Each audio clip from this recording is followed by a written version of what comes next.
moving from accumulation to decumulation, it is a massive change. And if you don't have a plan for how you're going to secure your income in retirement and how you're going to draw down from your assets and minimize your taxes, there's so much that can go wrong. It's so ridiculous. But anyway, don't get me started. You won't get me off this. You won't get me off that. If they did find out then, and you hadn't made any of these declarations, then yeah, I think you're in a very difficult position. Welcome to Expat Wealth, a Plan First Wealth podcast dedicated to helping ambitious, US-connected expats thrive. I'm your host, Richard Taylor, and Plan First Wealth is the business I founded and run today, and we work with successful expats, immigrants, and internationally minded Americans to make the most of their opportunities and avoid the expat landmines.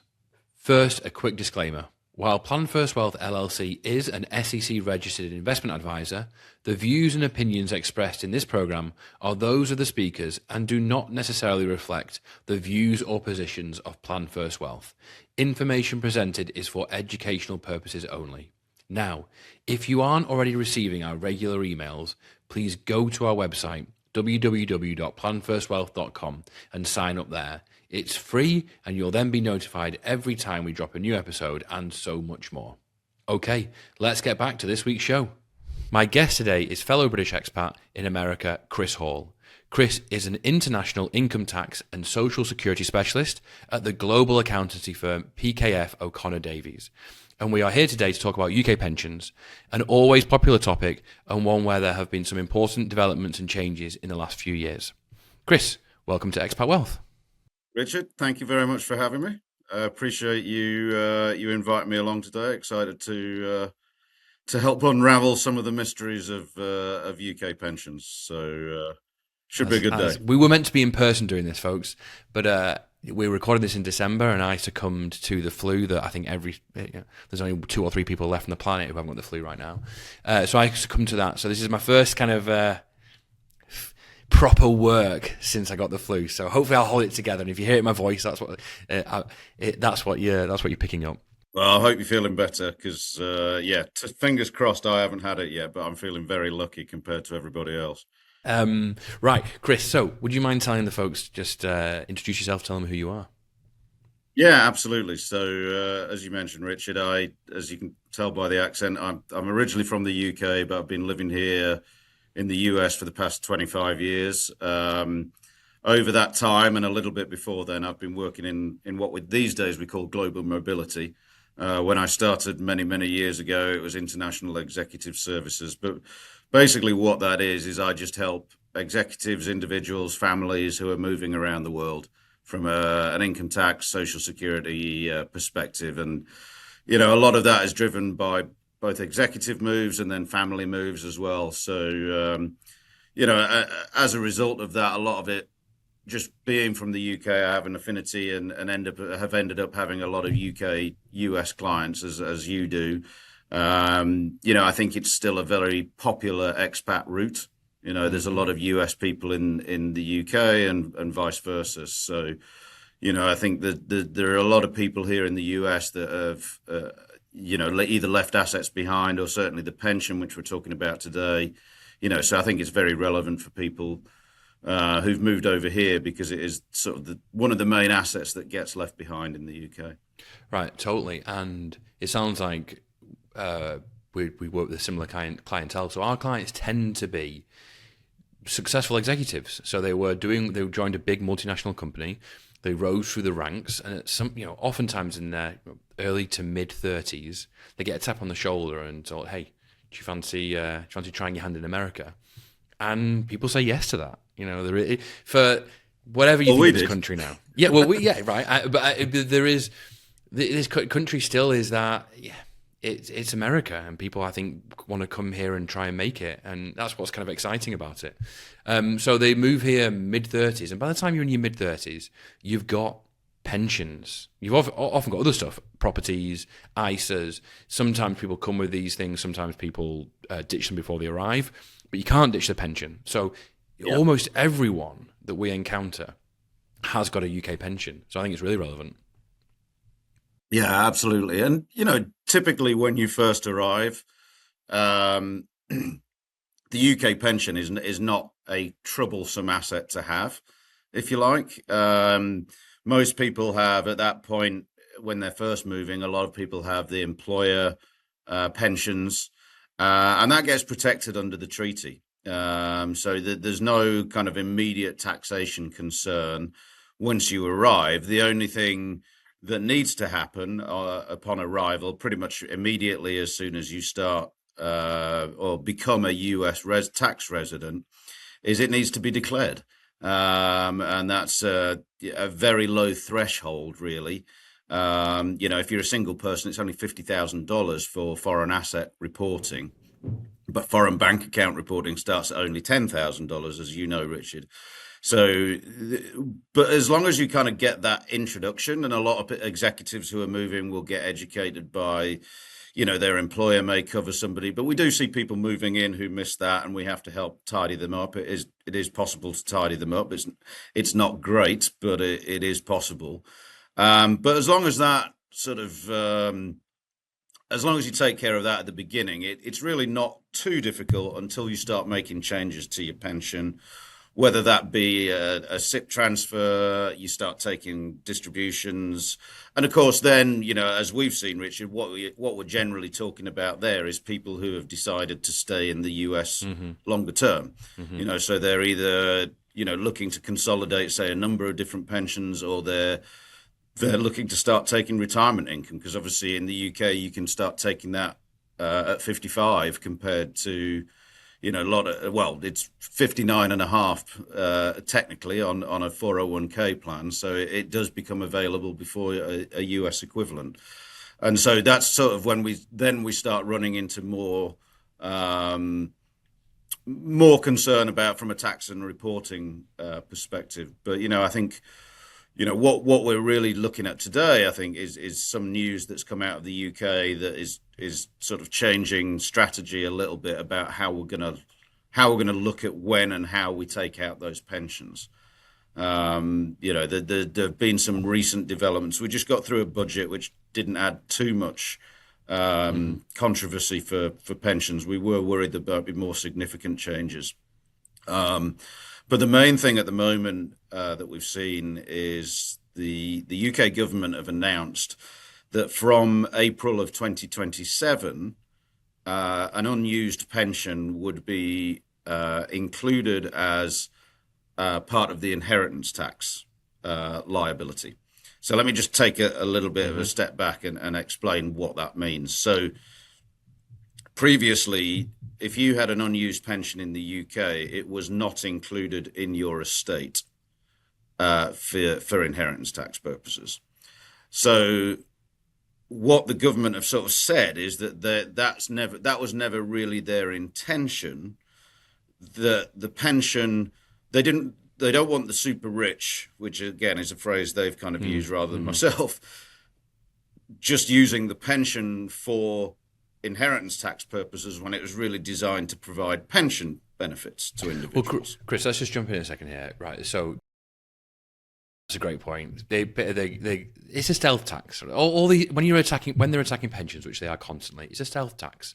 Someone with £1 million or $1 million in a pension, I don't consider the super rich, but it's an easy target. But as of right now, and until April 2027. UK pensions, SIPPs, are not within the UK inheritance tax net, right? So you've got $1 million.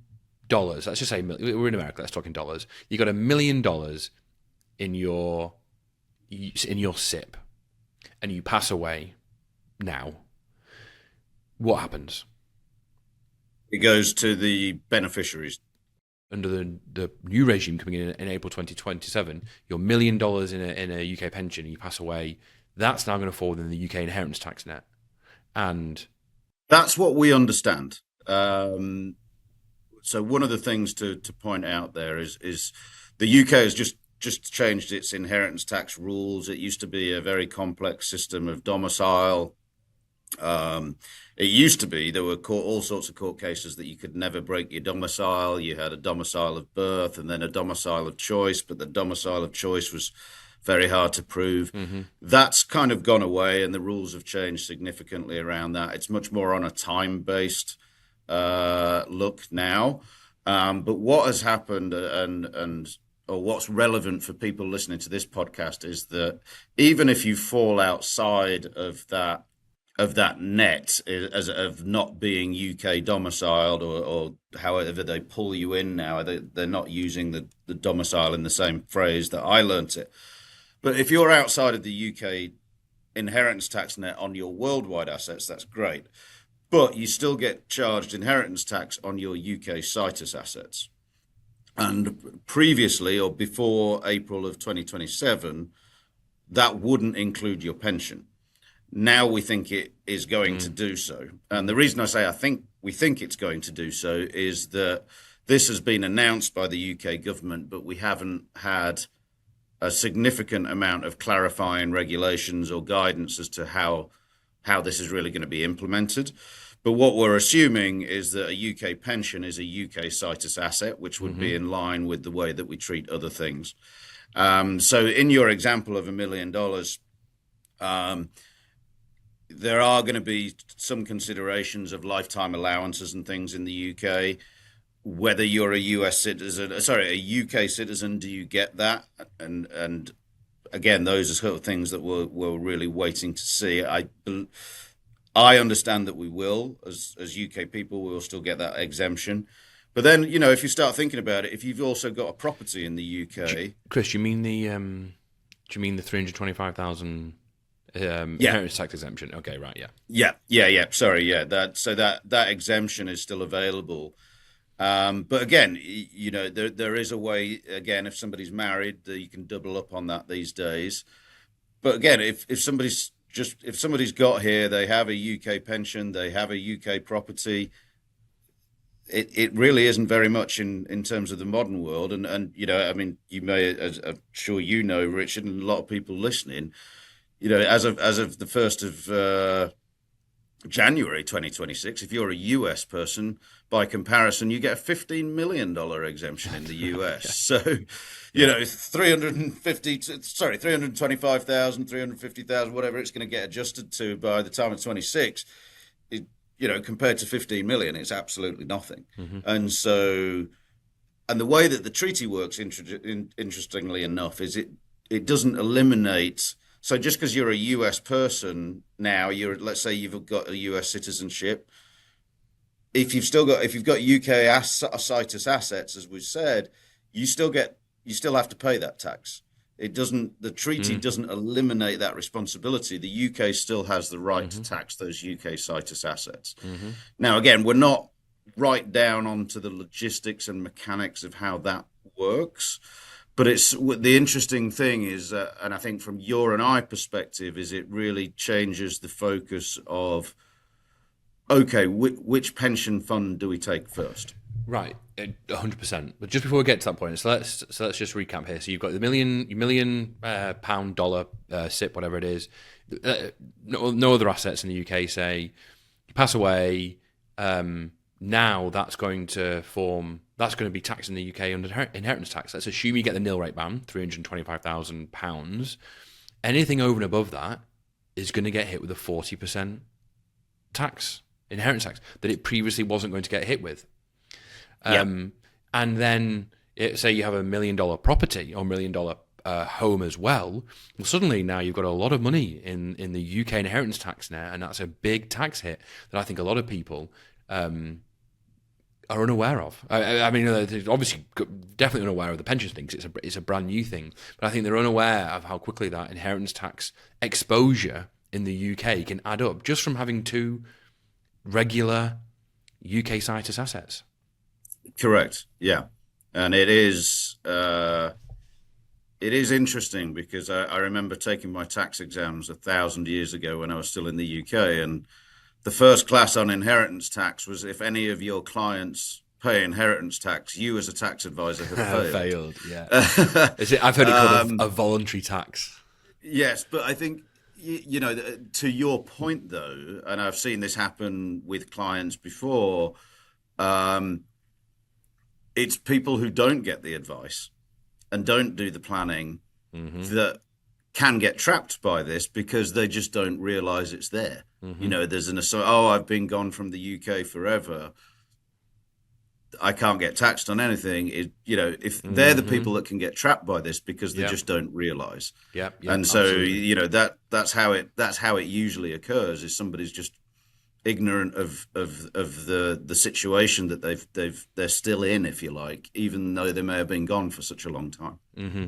Right. Let's just like super high level walk through let's do the life of a UK pension in America, and then arrive at how maybe we would have once treated it when someone starts to draw down versus how maybe this is going to change the calculation. So, to our point earlier, our clients tend to arrive here having worked in the UK for a number of years. They have a UK pension, and very often, in my experience, those UK pensions end up just languishing. They don't sort them out before they come, because no one thinks they're moving here permanently. Everyone thinks they're coming here for 2 years to see how it is, and 20 years later they're still here. So they have these one or more legacy UK pensions. To your point, usually not a problem. Hopefully they're aware of the reporting requirements on day one, and if they're not, that could cause a problem down the line. But let's assume they are. They start reporting them on FBAR and or 80. I've forgotten the number here. You can tell how rusty I am. 80. The FATCA form. 30. 8938. 8938. I hate naming forms, but yeah, that's the foreign. So what we have is the FBAR form, which is the bank account form, and then the 8938, which we also call the FATCA form. Yeah. Those are the two main reporting requirements. There are other requirements. And people don't realise that. They think I've reported it. I've done. Yeah, but you've reported it there, but not here, and it's so ridiculous. But anyway, don't get me started. You won't get me off this. You won't get me off that. So hopefully they've been reporting it from day one. But if they've not, that's something that needs to be addressed. And then 20 years later, they're still here. Kids are finishing up at college. They're thinking about, okay, I've got a big career runway here. I need to get serious about retirement. And that's when they often come and find us. And that's great, right? Because there's lots we can do. Sometimes it's a bit frustrating because I look at these like 3 or 4 old-fashioned employer pensions. And I think, we could have done what we could have done in the last 10 years with those, what we could have done in the last 20 years with those. But anyway, there's an opportunity cost, I think. That's not the end of the world. There's still a lot we can do. So they come to us and we help them amalgamate them into a SIPP that's welcoming of US residents and allows them to change the currency. And then you've got to think about the rollover. So, you look to the treaty to make sure that's okay. And then is it okay at state level? And then now you're in a SIPP, which has got more investment options, and hopefully it's got currency options, and you might have an additional level of reporting here now, 3520, 3520A, perhaps. Yep. Generally, but it kind of depends on the nature of the SIPP. But mostly we would say, you've got that reporting requirement. Yep. And at that point, we can get you into dollars. We can get you invested in something more. There's just more better options once you're in a SIPP. And then you start to think about drawdown and retirement. And we have the question of the PCLS comes up. So the people are probably familiar with the 25% tax-free lump sum, or it doesn't have to be taken as a lump sum now. And then that often raises questions. So is that tax? We should actually come back to this in a second. But is that PCLS? Is that tax-free in America, federally, state level? There's questions around that. And then there's the remaining. Once you've taken that PCLS, the remaining pension, that's taxable in America, but you need to think about getting an NT tax code so you can have it paid tax out in the US, and that's not as simple as you think it is, because nothing is. And then we get down to the drawdown strategy and how we're going to take money out of this compared to what we used to do. But before we get to that, let's just go back to the PCLS issue, because Chris, this is what, if there's one question we get asked the most, this is it. How is my PCLS going to be treated in America? Yeah, so to teach you how to be a tax advisor, all you need to respond to any question like that is, it depends. The 2 words every client loves to hear. Yeah, well, part of the reason that we get asked the question so much is that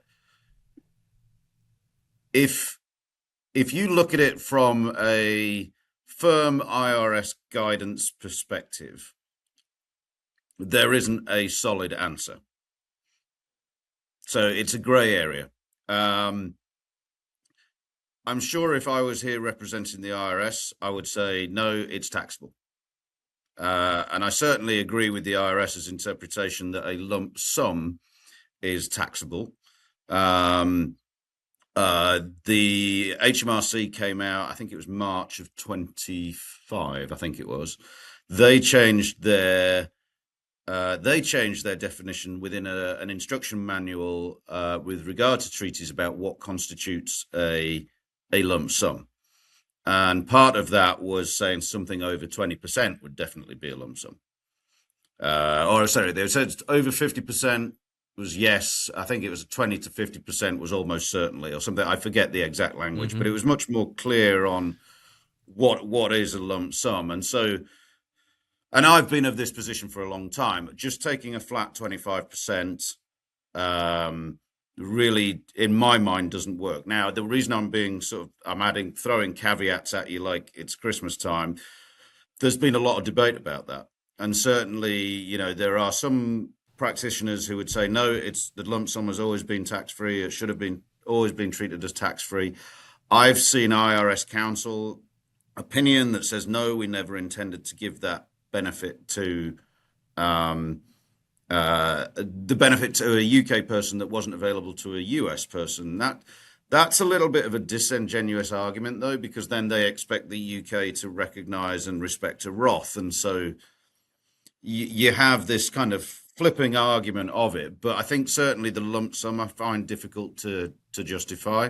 But then again, we can start looking at other strategies now with this new guidance of, well, if you can still get your 25% out tax-free, but you're not taking it as a lump sum, so you're taking it as what is very much defined as periodic payments. So yeah, let's say you get, you've got your $1 million example. Let's say we're going to take out 50,000 a year. The first 25% would, in theory, still be tax-free in the UK. Wait, Chris, let me just repeat this back to you for people listening. So the PCLS, 25% tax-free, can be taken as a lump sum, can be taken as periodic payments, almost like an income. Depending on the SIPP, apparently. It depends. Oh, yeah. Okay. There are some restrictions in some. I don't think a lot, but some. Apparently. Okay, yeah. No, the ones that I'm familiar with, I don't think have those restrictions. But that's interesting. It just shows the differences even in between contracts. There's controversy is probably the wrong word, but there's massive debate. Everyone seems to have a different position, and even good cross-border UK-US specific cross-border tax advisors disagree. Your position, which I understand because we've shared this with me before, and I've done the research, and I understand how you got there, and it makes sense to me. Your position is that the 25%, if it's taken as a lump sum in one go, so in our example, you take $250,000 in one go as PCLS, that is taxable. The IRS are going to tax that, and if you try and say otherwise, you're on shaky ground. But if you take it as a periodic payment, maybe split it out as to your point, 5 payments of 50,000 over, I don't know, one a year, one a quarter, I don't know. As long as it's periodic and it continues, I think you've very much got an argument that it's just a periodic payment from a pension. Okay. And that pushes it into a different part of the treaty, which is more comfortable with being it tax-free. Right. Without wanting to get too specific to people, we're talking in terms of the tax. All of this is governed by the tax treaty with the UK and the US, and that's why it's ambiguous. So you don't have this ambiguity with US retirement accounts because that's governed in US law. Now, the US is never going to write a law dealing with how UK pensions are taxed in America, right? Now, it might go to court. Well, it's possible. Oh, really? It is possible, Richard, because they have issued. They've issued guidance before on foreign plans, particularly around 3520 and 3520A reporting requirements. They've studiously kind of kept UK pensions in the you have to have this 35/20 reporting requirement because of a lifetime limit, which is frustrating. But for example, on a Canadian RSP, which is very much like a SIPP because it's more of a personal plan than it is a personal plan. It's not really an employer plan. They've said you don't need to file a 35/20 for that. So, the IRS is potentially able to come out and give us more guidance than they have. When will we get that? Will we get it? We don't know. Yeah, but yes, it's very unlikely that they will come out and give us very clear guidance on this is allowed and this is not. They don't often do that. Well, they could come out. Congress aren't going to write a law on UK pensions, right? The IRS could come out and say, I think they have. We think it's taxable, but until that's challenged and maybe there's a precedent set in court, it's always going to be this back and forth. It's going to be open for interpretation because it's relying on an interpretation of the treaty, and the treaties are they can only be ambiguous. Mostly ambiguous. There's always going to be grey areas in a treaty because you can't go through a line and list every single UK account and how it might be taxed in the US. It's intentionally broad, so there's always going to be this. There's likely to always be some sort of ambiguity until it's tested in court if we ever get there, and that might appear frustrating at first glance, and sometimes it can be very frustrating, but it also arguably it creates an opportunity. It creates an opportunity for bona fide and legitimate interpretations that can be backed up. So it frustrates the hell out of people, but look at it in another light, and it's better than a flat out no. So I've lost my train of thought. Where was I at? I got into the tax treaty and I've lost where I'm at. I think it's about, there are options of ways to look at it, and it kind of depends how risk averse you are.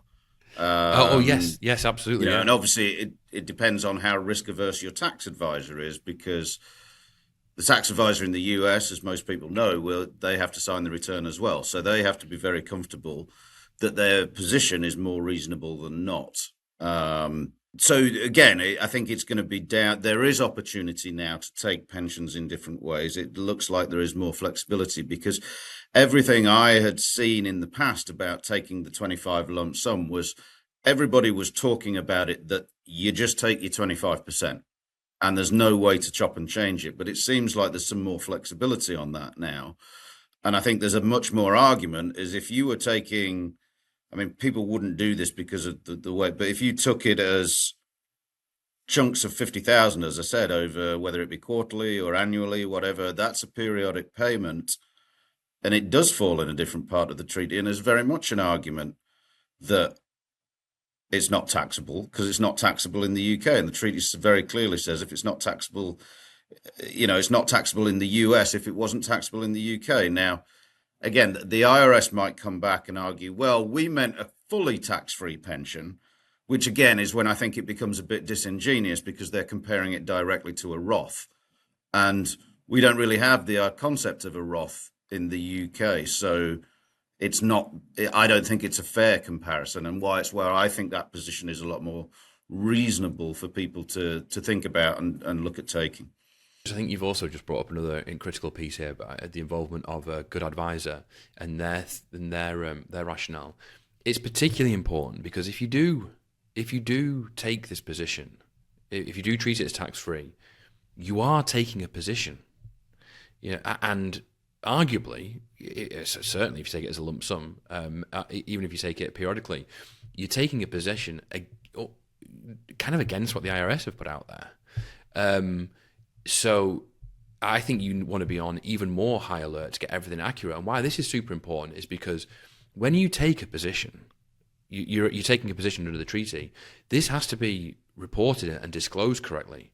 And if it's not, you can have two problems, and maybe more. I'm not the expert here, but you have two problems. One problem is that if you've not properly disclosed this position, if you've not shared it with the IRS, arguably you could leave a statute of limitations open on it forever. Whereas if you've done it properly, hopefully you've got a 3-year statute of limitations Yeah. ticking, and if they don't come back to you and challenge it in that time, they've missed the opportunity. But arguably an even bigger, well, I don't know if much bigger than that, but another issue is they could come to you and say, you took this PCLS, you didn't pay tax, and you didn't tell us about it properly. You are trying to hide from us. And then you're in like, right. Are they going to argue fraud? And even though I'm sure you weren't, but you don't want to be having that conversation with the IRS. No, absolutely. And I think that is one of the key things is if you're going to take a position that it's not taxable, you need to be very comfortable with, all right, what's the risk? What do I need to do to make sure this is properly declared? Making sure that you're making reference to the right treaty section so that they can understand that this was a reasonable position to take. If you just don't report it at all, if they do come to you on that and they somehow find out, which is a lot easier for them to do today with FATCA rules around the world and things. So if they did find out then, and you hadn't made any of these declarations, then yeah, I think you're in a very difficult position. And again, where does that lead to is if you're not reporting the lump sum, are you properly reporting your foreign bank accounts? Was it paid into a foreign bank? It can generally, everything can, and as you've mentioned before, even today, is like one thing leads to another. So the same incident can occur on 3 or 4 different forms. So you have a SIPP that pays out a lump sum. You've got the foreign trust reporting, you've got the foreign bank account reporting, you've got the foreign asset reporting, and now you've got to make sure that all tells the same story. Mm-hmm. And so doing it sort of ad hoc, if you like, or on your own is probably an unwise thing to do. Really unwise. Right, so let's move on from PCLS, the hot topic of the day. Because we didn't get to states issues. So just everyone, FYI, some states have their own rules. That's all I'm going to say for this. But most states will follow the federal. Excuse me. But there are a handful of states, California obviously, that do things their own way, and you need to be mindful of that as well. So, back to this issue of death, the sunny topic that is death, and UK pensions. So historically, what we might have done is we've got our client into a SIPP. We've agreed with them and the tax advisor how we're going to treat the PCLS, and very often then we might end up leaving the SIPP for indefinitely almost. And I guess this is why the UK government have cracked down on this. But there's a rough rule of thumb in financial planning that when you get to retirement, you leave the assets that are not taxed on an annual basis, your qualified accounts, so your IRAs, your 401ks, your SIPPs. You kind of leave them to let compounding, the joys of the wonder of compounding do its thing. So you in the early days you draw down from your taxable brokerage accounts and other sources of income. Maybe you do some Roth planning in these early years if you can, and then later on you drain from SIPPs and IRAs when they've had an extra 10, 15 years to compound. Great, and we both think that this now might change the calculus. We now think that maybe there's an argument to be made for Brits with substantial UK pensions to draw down from their UK pensions first.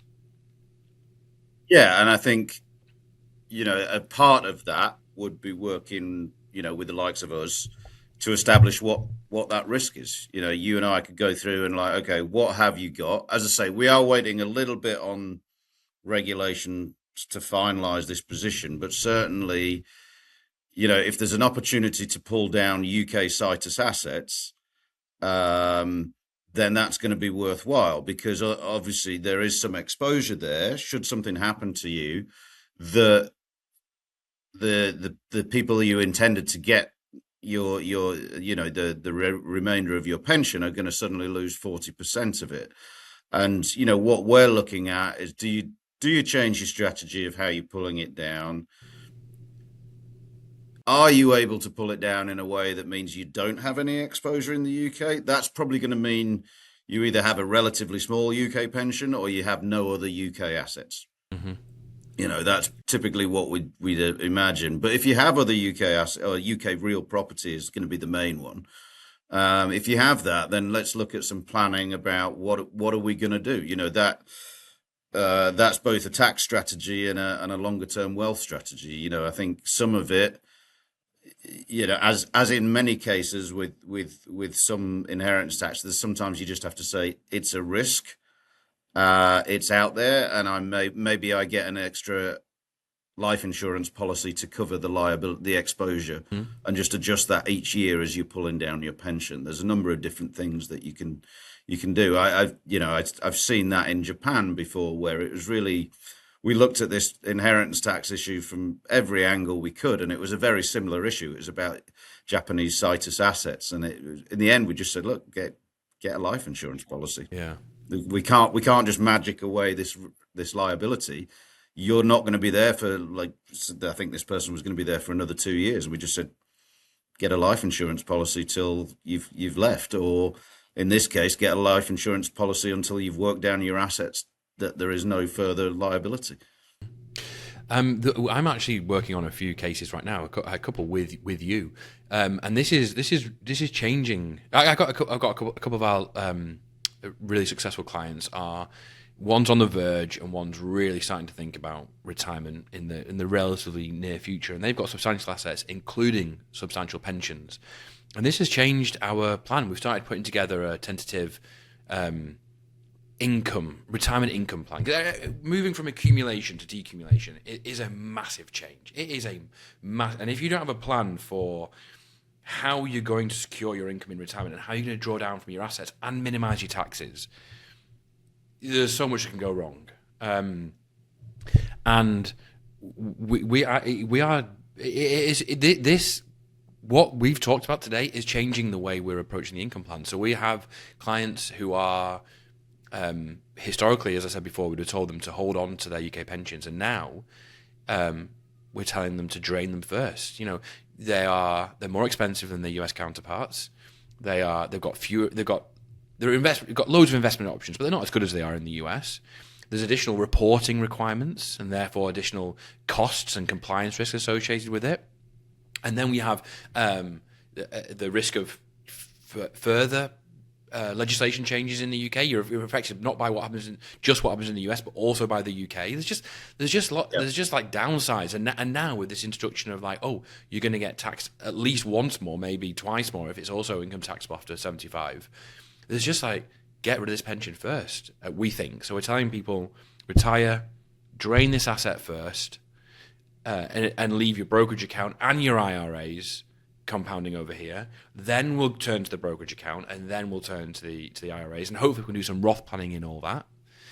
And it's about it's the whole thing. It's the investments, it's the income strategy, and it's taxes, and it's compliance. It's making sure you don't want to go into retirement with these compliance issues hanging over you. Unreported PTLS, unreported pensions. No, very much so. Very much so, because as we've seen, it can be very expensive if you've made a mistake, and if you've not got the opportunity, if you're in a point of life where you don't have the opportunity to make that back at any stage, then it's really just a cost, and a cost and a waste of money. But I think you're right. I think, it's definitely changing the thought process for people here in the US, because in the US, from an estate tax perspective, we're kind of going the other way. It's like, 15 million. It's like, okay, if you're worth more than 15 million, I really do hope you're prepared to pay for good tax advice. But there's a lot of people who are in that gap between, I've got UK exposure, but I don't really have US exposure. Mm-hmm. They're the ones who really need to think about this and like, okay, my strategy now needs to change. Like, these assets good, these bad, this is where I have exposure, this is where I want to limit it down. And that's very much changing. As you said, like, okay, this UK piece needs to come down because they're going in a different direction with their taxation model. Very much so. Very much so. Right, Chris, is there anything else we need to talk about pensions, or are we have we done pensions? Have we done them to death for today? You know me, I could come on weekly and bore you about pensions, but no, I think we've done enough today. I think, one thing I would say, and I'll obviously keep you up in the loop. I will come back as a guest if you would invite me, but not necessarily. Of course, always. When we see those UK regulations coming out, we've got a bit more picture. I'll obviously make sure and I think it'd be good for your listeners to know just okay, what are the final position on this, because we are still, as I say, we're still waiting. Okay, good. And next time we will do it in person, and we were going to go for a beer afterwards. So I'm not there yet, but next time I promise. Yeah, I've got to go and sit back at my office now and get back to work, which is unfortunate because I would have preferred lunch and a pint, but there we go. Okay, next time. Across my heart, I hope to die. Right, Chris, where can people find you?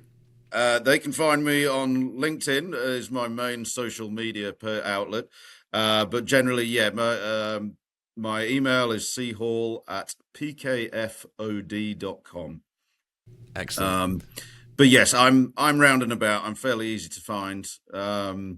You can get hold of me through Richard. If anyone's got any questions, both Richard and I have been doing this for a long time. So we're kind of tag teaming on a lot of this because it impacts both sides of the fence for us. Mm-hmm. Excellent.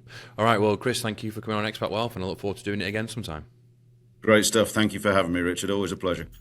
All right, folks, that's another episode of Expat Wealth under our belts. Thank you for listening. I appreciate it, and I appreciate you. If you're enjoying the show and would like to support the mission, which is to help ambitious US-connected expats to thrive, I'd ask you to subscribe to the pod wherever you listen, and also consider leaving a rating and review. This stuff really does matter. Please help us get this information to the people who need it, that is, to your fellow expats. Just a quick reminder that this show is brought to you by Plan First Wealth. We are a US-based financial planner and wealth manager, and we help successful expatriate families make the most of their opportunity and ultimately to retire happier. If you'd like to know more about how we might be able to help you, you can find us on our website or you can look me up on LinkedIn. Do get in touch. We'd love to hear from you. As always, thank you to the podcast guys for their help producing this episode and the entire show. See you next week.